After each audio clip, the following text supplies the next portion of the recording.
when we talk about public education as an institution, even for teachers, we have had a lot of teachers that have been teaching for 10, 20, 30 years who have left and said, look, the system has left me.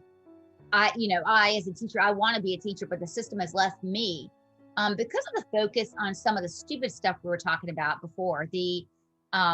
Instead of teaching children how to be literate, you're teaching them how different they are from each other and to notice those differences and to harp on that rather than to harp on unity and that shared destiny as Americans that we should be placing an emphasis on. It drives me nuts to think of where we came from, what Dr. King did and everything that he suffered through.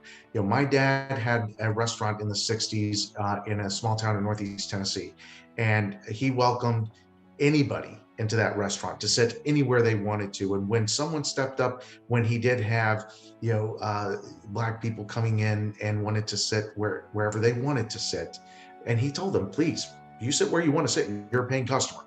He had a few people get up and say, they can't sit there, they need, we're not going to eat here if they don't move.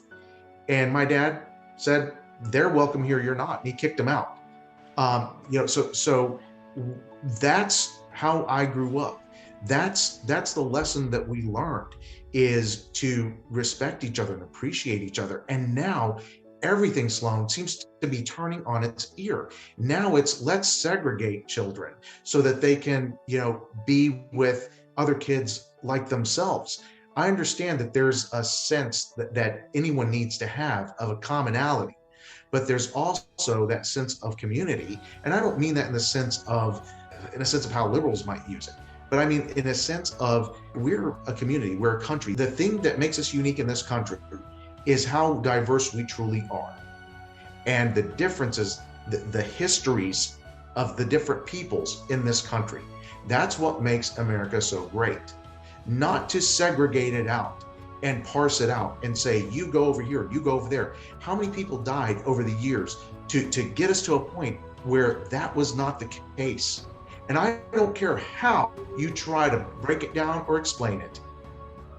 I don't believe for a second that there's anything coming out of it except a reversal of where we came from, trying to get back to it. And that's not acceptable.